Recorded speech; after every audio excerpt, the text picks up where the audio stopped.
안녕하세요. 여러분의 출근길 파트너 라디오 동서남북 김서영입니다.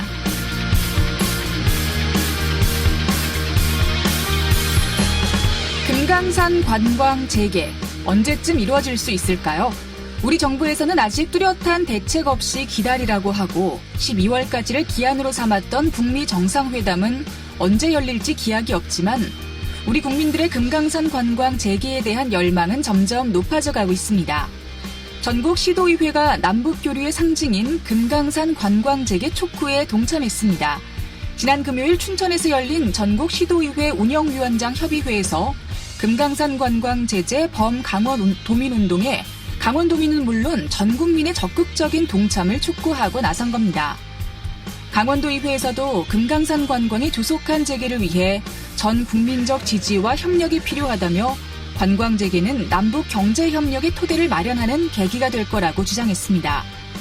이렇게 금강산 관광 재개를 열망하는 국민적 여론이 형성되고 그 여론이 우리 정부와 북한 당국에 전달된다면 조만간 금강산으로 여행을 떠날 날도 다시 오지 않을까요? 그날이 빨리 오길 기다리며 12월 2일 월요일 라디오 동서남북 지금부터 시작합니다. 네, 라디오 동서남북 오늘도 아침 신문으로 시작합니다.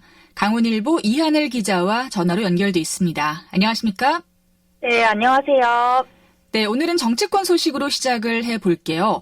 선거제 개혁안 등 패스트트랙으로 지정된 안건들과 관련해서 여야가 극한의 대립을 유지하고 있는데요. 내년도 정부 예산안이 또 법정 시한안이 처리되지 못할까 봐 걱정입니다. 강원도 관련 사업도 증액이 필요한데 국회 예산결산특별위원회에 멈춰 있는 상태죠? 네, 맞습니다. 국회 예결특위 여야 3당 간사는 어제 3당 간사협의체를 열고 예산 심사를 이어가고 있는데요. 현행 국회법에 따르면 예결위는 매년 11월 30일까지 예산안 심사를 마쳐야 합니다.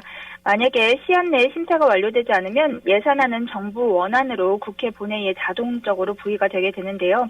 예결특위는 문희상 국회의장에게 활동시한 연장을 요청을 했는데 아직까지 연장 여부는 결정되지 않았습니다. 강원도와 강원도 정치권은 예결특위 소위원회에 들어가 있는 자유한국당 염동열 의원을 중심으로 해서 3당 간사협의체의 증감액 논의 내용을 파악하고 있는데요. 이르면 오늘 기획재정부와 협의를 거친 강원도 국비 사업이 윤곽을 드러낼 것으로 보이고 있습니다. 강릉 히토류 소재 산업 조성 예산 50억 원과 함께 삼척 수소 생산 및 상용급 액화수소 플랜트 구축 사업에 150억 원, 그리고 평창 평화 테마파크 119억 원 등이 증액 여부가 최대 관건입니다. 네. 그런데 정부 예산안 처리가 한두 해도 아니고 지금 5년 연속 법정 기한을 넘기고 있는데 참 문제인 것 같아요.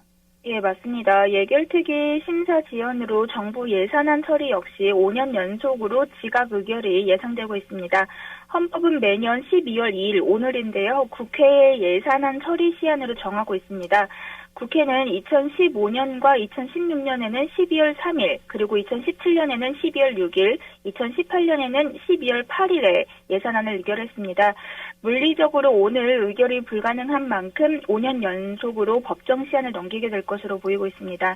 여기에 자유한국당의 필리버스터 선언으로 본회의 개최 시기도 함께 불투명한 상황인데요. 국회 안팎에서는 정기국회가 끝나는 10일 이전에 본회의 개의 가능성이 점쳐지고 있습니다. 네. 자, 또 다음 소식 들어보죠.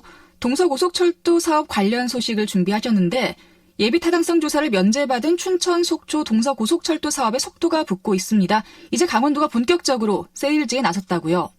네, 강원도는 최근에 국내 굴지의 대형 건설사와 또 외자 투자 자문사, LH 한국토지주택공사, 그리고 강원도 건설협회를 연이어서 방문했는데요. 춘천과 화천, 양구의 인제, 속초, 동서고속철도 역세권 개발 계획을 설명하고 투자 의사를 타진했습니다. 동서고속철도 착공을 위한 행정 절차가 마무리가 되지는 않았는데 선제적인 세일즈를 통해서 사업자를 찾기로 한 것인데요. 동서고속철 역세권 개발 계획은 7,587억 원의 막대한 사업비가 필요한 만큼 투자자를 찾는 것이 성패를 가를 전망입니다. 역세권 개발은 동서고속철의 개통 효과를 지역으로 가져올 수 있는 가장 중요한 전략이기도 합니다. 네, 이 동서고속철도의 총 사업비 결정도 거의 막바지 단계에 접어들었나요? 네, 앞서서 기획재정부는요, 총 사업비 결정을 위한 설계 적정성 검토 용역을 한국개발연구원에 발주를 했습니다. 총 사업비가 확정되어야만 입찰과 설계, 착공이 진행되게 됐는데요. 강원도는 지난달 26일 한국개발연구원을 방문해서 연내 총 사업비 확정과 또 기본계획 고시에 대한 긍정적인 답변을 들었다고 알려졌습니다. 또 연내에 기본계획 고시가 이루어지게 되면은 내년 상반기 중에 설계와 시공 일괄 입찰도 발주를 통해서 사업의 가속도가 붙게 될 전망입니다. 네. 이제 환경부의 환경 영향평가를 무사히 잘 마쳐야 할 것 같은데요. 최근에 설악산 오색 케이블카도 최종적으로 환경부의 승인을 못 받았었잖아요. 준비가 많이 필요해 보여요? 예, 맞습니다. 남은 절차 중에 최대 관건으로 꼽히고 있는 환경 영향 평가에 대해서도 꼼꼼한 준비에 착수를 했는데요. 강원도는 환경 영향 평가에 대비해서 동서고속철도 생태와 환경 자문단을 구성했습니다.